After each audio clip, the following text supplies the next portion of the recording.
Hello friends, welcome to மித்வன் பாவை creation. நீங்கள் என்ன பார்க்க போகிறோன்னா முட்டை தொக்கு எப்படி செய்யுதுன்னு பார்க்கலாம். சாதம், சப்பாத்தி, தோசை எல்லாத்துக்கும் ரொம்ப ஆப்டான டிஷ்ஷு. செய்யறதும் ரொம்ப ஈஸி, டேஸ்ட்டும் ரொம்ப நல்லாயிருக்கும். ரொம்ப குயிக்காகவும் செய்து முடிச்சிடலாம், டைமும் அதிகமாக எடுத்து. நாங்கள் எப்படி செய்யுதுன்னு பார்க்கலாம். முன்னாடி அதுக்கு என்னென்ன பொருள் தேவைன்னு பார்த்துடலாம். 6 வேக வச்ச முட்டை, தக்காளி ஒரு 8 தக்காளி அரைச்சி வச்சுருக்க விழுதா, இஞ்சி பூண்டு பேஸ்ட்டு, 3 வெங்காயம், வீட்டு மிளகாத்தூள் ஒரு 3 ஸ்பூனு, மட்டன் மசாலா 1 ஸ்பூனு, மிளகுத்தூள் 1 ஸ்பூனு, 2 பச்சை மிளகாய், கருவேப்பிலை, மஞ்சள் தூள், தாளிக்க கடுகு. அவ்வளோதான் தேவையான பொருள். வாங்க எப்படி செய்யுதுன்னு பார்க்கலாம். பாருங்கள் ஃப்ரெண்ட்ஸ், முட்டை வேக வச்சு இப்படி லைட்டாக கத்தியில் லைட்டாக கீறி விட்டுங்க. நான் 2 கூட நீங்கள் கட் பண்ணிங்க. ஏன்னா அப்போ தான் மசாலாலாம் உள்ளே இறங்கிடும். டேஸ்ட்டாக ரொம்ப சூப்பராக நல்லாயிருக்கும் சாப்பிட. ஓகே ஃப்ரெண்ட்ஸ், எல்லா முட்டையும் அந்த மாதிரி கீறி வச்சுட்டேன். வாங்க எப்படி செய்யுதுன்னு பார்க்கலாம். கடாயை அடுப்பில் வச்சு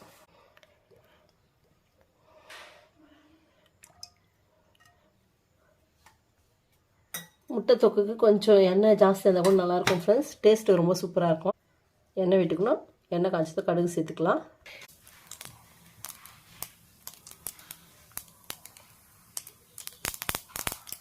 கடுகு பொரிஞ்சிச்சு. இப்போ வெங்காயம் சேர்த்துக்கலாம்.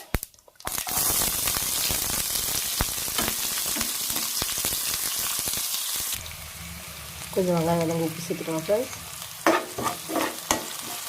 கொஞ்சம் உப்பு சேர்த்து வந்துட்டோம். வெங்காயம் கலர் மாறிச்சு பாருங்கள். இப்போ இஞ்சி பூண்டு பேஸ்ட்டு சேர்த்துங்க. 1 ஸ்பூன் சேர்த்துங்க, போதுமானது. நம்ம 6 முட்டை சேர்க்குறோம்.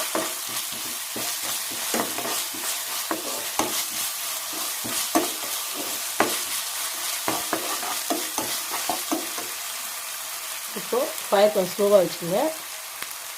ஏன்னா இஞ்சி பூண்டு சேர்த்த உடனே கொஞ்சம் அடி பிடிக்கும். அதனால் ஸ்லோ ஃபயரில் வச்சுட்டு மசாலாலாம் சேர்த்துக்கலாம்.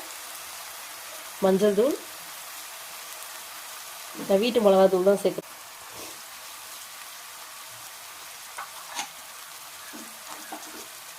மட்டன் மசாலா லைட்டாக கலரி கொடுத்துருங்க.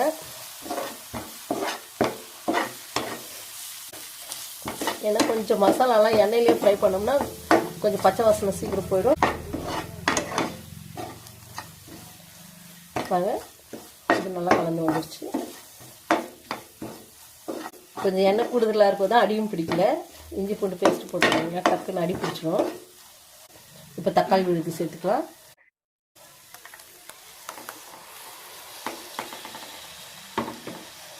ஃப்ரெண்ட்ஸ், உங்களுக்கு கிரேவி எவ்வளோ வேணுமோ அந்த அளவுக்கு பார்த்து தக்காளி விழுது சேர்த்துக்குங்க.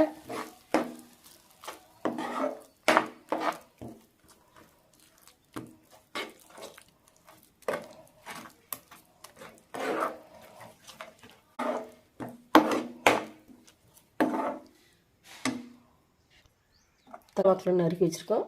உங்களுக்கு காரம் பிடிக்குன்னா ஒரு 3 மிளகாய் சேர்த்துங்க, இல்லைன்னா 1 சேர்த்துங்க, போதுமானது. கொஞ்சம் தக்காளி விழுது கொதித்து வரட்டும். அதுக்கப்புறம் முட்டையை சேர்த்துக்கலாம்.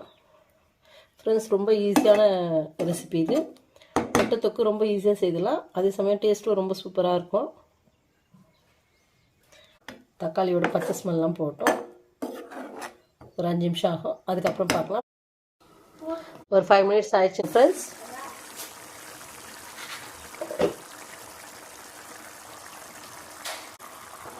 பாருங்க, தக்காளியோட ராஸ்மெல்லாம் போயிடுச்சு. தண்ணியெல்லாம் சேர்க்காதீங்க.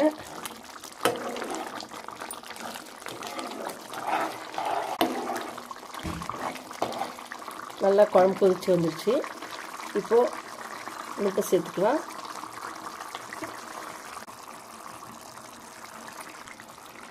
உப்பு உங்களுக்கு எவ்வளோ தேவையோ அளவு பார்த்து போட்டுங்க. உப்பு நம்ம முட்டை வேக வைக்கும் போதே உப்பு சேர்த்து தான் வேக வச்சுருக்கோம். கிரேவிக்கு வரைக்கும் தான் நமக்கு உப்பு தேவை. அளவு பார்த்து சேர்த்துக்குங்க. இப்போ அந்த மசாலாலாம் முட்டையில் இறங்கி இருக்கும்போது முட்டையோட டேஸ்ட்டு ரொம்ப சூப்பராக இருக்கும். பாருங்கள் ஃப்ரெண்ட்ஸ், எண்ணெய்லாம் மேலே அப்படியே கசிஞ்சு வந்திருக்கு. இந்த மாதிரி வரணும் கிரேவி. ஏன்னா நம்ம தண்ணியெல்லாம் கொஞ்சம் சேர்த்தோம்னா அந்த அளவுக்கு வராது. அதனால் தக்காளி விழுது மட்டும் தான் சேர்த்துருக்கோம். தண்ணியெல்லாம் எதுவும் கலக்கலை. ஒரு 5 மினிட்ஸ் கழிச்சு பார்க்கலாம். ஃபயர் கொஞ்சம் ஸ்லோவாக பண்ணிடலாம். ஸ்லோவாக பண்ணிட்டு ஒரு 5 மினிட்ஸ் வேக விட்டுடலாம்.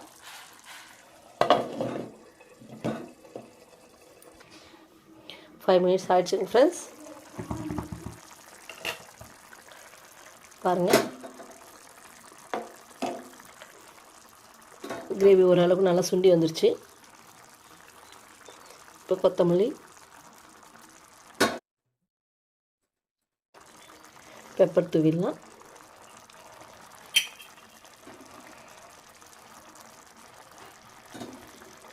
கொத்தமல்லி சேர்த்து சும்மா அப்படி லைட்டாக கலரி கொடுத்துருங்க.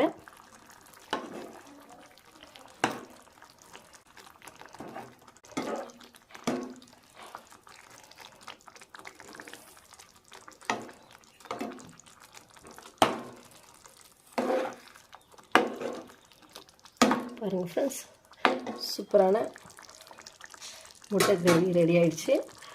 நீங்களும் உங்கள் வீட்டில் மறக்காமல் செய்து பாருங்கள். ஒரு பவுலில் ட்ரான்ஸ்ஃபர் பண்ணிடலாம். சூப்பரான முட்டை தொக்கு ரெடி. நீங்களும் உங்கள் வீட்டில் மறக்காமல் செய்து பாருங்கள். அப்படியே நம்ம சேனலை பிடிச்சிருந்தா லைக் பண்ணுங்கள், சப்ஸ்கிரைப் பண்ணுங்கள். உங்கள் ஃபேமிலி அண்ட் ஃப்ரெண்ட்ஸ்க்கு மறக்காமல் ஷேர் பண்ணுங்கள் ஃப்ரெண்ட்ஸ். தேங்க்யூ.